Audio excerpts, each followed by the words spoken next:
Just following on from my comments to the media last night, I can just recap some of the events that have transpired.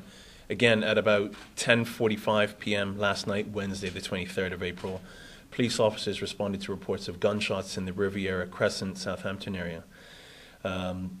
Officers actually attended number 16 Riviera Crescent, where officers were directed to a male who was suffering from apparent gunshot wounds. First aid was administered to the male, and emergency medical technicians also made efforts to resuscitate the man, who was conveyed to King Edward Memorial Hospital and tragically succumbed to his injuries. I can confirm that the victim is 29-year-old Mr. Aaron Richardson, who lived at that residence with family members. Investigators understand that Mr. Richardson had been outside the residence when his assailant or assailants shot at him multiple times with a firearm. Mr. Richardson ran into the residence but was unable to escape the gunfire. Officers are extremely keen to speak with anyone that may have seen two males, one tall male on the rear of a motorcycle and a shorter male who was the rider of the bike, who were leaving Riviera Road in Southampton at about the time of this incident. The persons on the bike were in dark clothing, and the motorcycle was described as having a quiet running engine. Officers have collected significant forensic evidence from the scene, and a forensic autopsy is due to be completed in due course. Mr. Richardson was unmarried and had the rest of his life to look forward to living. He leaves behind many family members who are grieving his loss. We are now in the process of piecing together Mr. Richardson's final movements and activity with a view to identifying a motivation for his senseless killing. I'm appealing for anyone that saw this incident or that can provide information as to the suspects in this matter to contact detectives from the Serious Crime Unit. And at this point, I'll hand over to the officer who is going to be the senior investigating officer for this matter, Detective Inspector Dave Greenwich. Thank you. Hi, good afternoon.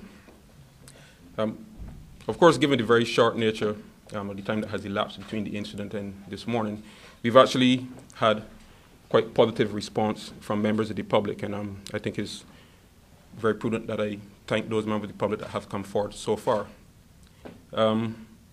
But we would still like to urge any member of the public who have not spoken to the police to please get in contact with us. At this stage, we've spoken to quite a number of people. We recorded a number of statements. And I think it's a reasonably good start for this investigation at this stage. We would not speculate on any offenders, the number of incidents that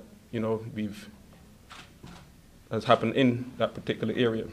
But what is very important is anyone that have seen or heard any motorcycle in that particular area on the railroad trail, either traveling in the easterly or westerly direction, please get in contact with us.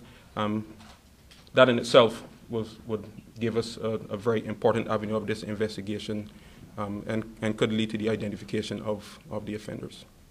Thank you. Right. If there's any questions? Can you confirm or deny it would just be gang related? Certainly we would not rule out anything at this point. There's certain information that we would not give to the media or members of the public for the risk that it could present a problem in identifying offenders later on in the investigation. So we'll keep all options open until we can solidify any type of motive or an offender. Information coming from the newsroom that the individual was chased inside his residence and fatally shot inside his residence. Can you confirm that? Certainly we are piecing together all of the information and the witness statements so far. Until that has we've confirmed that, then there are a number of things that have happened at the scene, that have happened in this incident that we certainly would not reveal right now. As I said in my opening remarks, the victim did try and escape the shooter. There's no information to suggest that the shooter actually went inside the residence, so we don't want people to think that there may be people running into people's residence shootings. We believe the incident itself actually occurred outside. Is there any reason to believe that there may be retaliation somewhere down the line? But certainly when we have incidents of this nature, that's one of the considerations.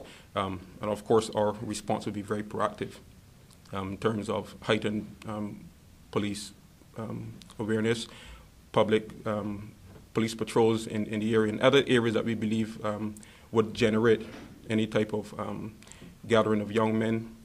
Anyone that believe that they should or would want to retaliate in this incident, we would caution you not to do so. But we are treating this matter very seriously, and any other matter that develop outside of this incident. So, like I said, we caution and warn anyone that feel that it is their need to retaliate, and don't. Was anyone else home at the time of the shooting, at the residence? That we would not confirm right now. Any indication of how many times he was shot? We would not reveal that right now.